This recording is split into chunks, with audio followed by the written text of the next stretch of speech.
KVS interview 2026 की तैयारी करने वालों के लिए एक बहुत बड़ा अपडेट है। कुछ नियम बदले हैं और ये ऐसे बदलाव हैं जो सिलेक्शन पर सीधा असर डाल सकते हैं। तो चलिए आज इन्हीं नए नियमों को एक एक करके बिल्कुल आसान भाषा में समझने की कोशिश करते हैं। तो आखिर बदला क्या है? देखिए, जो भी एस्पिरेंट्स तैयारी में लगे हैं उनके लिए ये अपडेट समझना ये बहुत ही जरूरी है। बात आखिर भविष्य की है, राइट? तो यहाँ हम हर एक पहलू को बिल्कुल क्रिस्टल क्लियर करेंगे। तो हम बात करेंगे कि नियम कैसे बदले हैं, पुराने और नए सिस्टम में क्या फर्क है, 70-30 और 85-15 के अनुपात का क्या मतलब है, और सबसे जरूरी इन सबका एस्पिरेंट्स पर क्या असर होगा और अब तैयारी की स्ट्रैटेजी क्या होनी चाहिए। अच्छा, किसी भी नई चीज को समझने के लिए ना पहले ये जानना जरूरी होता है कि पुरानी चीज क्या थी। तो चलिए सबसे पहले एक नजर डालते हैं पुराने सिस्टम पर। तो पहले क्या होता था?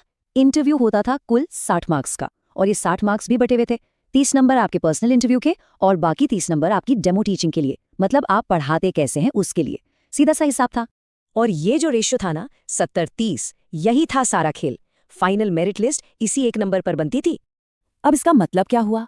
मतलब ये कि अगर किसी का रिटन एग्जाम में स्कोर थोड़ा कम भी है लेकिन उसने इंटरव्यू में कमाल कर दिया तो उसकी फाइनल रैंकिंग काफी सुधर सकती थी। सोचिए, 30% वेटेज, ये बहुत बड़ी बात थी।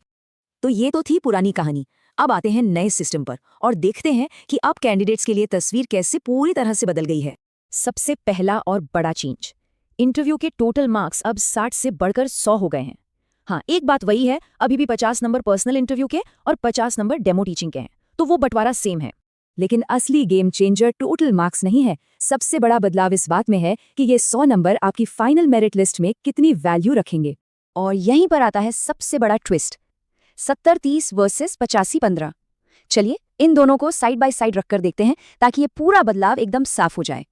ये था पुराना वाला रेशियो 70-30, जिसमें इंटरव्यू को 30% की मतलब एक बहुत मजबूत वेटेज मिली हुई थी। और अब ये है नया रेशियो 85-15। साफ दिख रहा है कि यहाँ सारा जोर रिटन एग्जाम पर शिफ्ट हो गया है। तो क्रक्स क्या है? क्रक्स ये है, रिटन टेस्ट का वेटेज 70% से सीधा उछलकर 85% हो गया है, और इंटरव्यू का वेटेज वो ठीक आधा, मतलब 30 से घटकर सिर्फ 15% रह गया है। ये एक मैसिव चेंज है।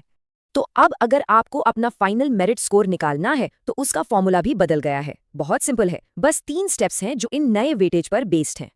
ठीक है, नियम समझ लिए, रेशियो देख लिया, पर सवाल ये है कि एक एस्पिरेंट के लिए इसका मतलब क्या है? प्रैक्टिकली तैयारी की स्ट्रैटेजी पर इसका क्या असर पड़ेगा? तो ये सबसे बड़ी बात जो निकल कर आती है वो ये है कि आपका टियर 2 का रिटन एग्जाम का स्कोर अब किंग है, पहले से कहीं ज्यादा डिसाइसिव। एक एक नंबर की कीमत अब बहुत बढ़ गई है। लेकिन इसका मतलब ये बिल्कुल नहीं है कि इंटरव्यू को हल्के में लेना है।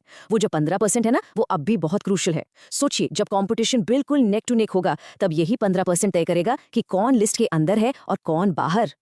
तो अब जब हम ये सब जान गए हैं तो सवाल उठता है कि तैयारी कैसे करें। चलिए अब एक क्लियर कट स्ट्रैटेजी पर बात करते हैं। उस 15% को मैक्सिमाइज करने के लिए कुछ एरियाज हैं जिन पर आपको फोकस करना ही होगा। जैसे पर्सनल इंटरव्यू में क्या क्या पूछा जा सकता है उसकी तैयारी, अपनी डेमो टीचिंग की बार बार प्रैक्टिस, शीशे के सामने खड़े होकर बोलने की प्रैक्टिस ताकि कम्युनिकेशन क्लियर हो, और हाँ, अच्छी साफ सुथरी हैंडराइटिंग।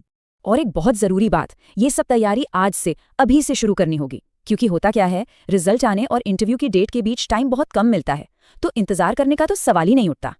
तो अब सारी जानकारी आपके सामने है। इन नए नियमों को जानने के बाद एक सही स्ट्रैटेजी बनाना और कामयाब होना, ये अब पूरी तरह आप पर निर्भर करता है। तो अब सवाल ये है कि आप अपनी एनर्जी सबसे पहले किस चीज पर फोकस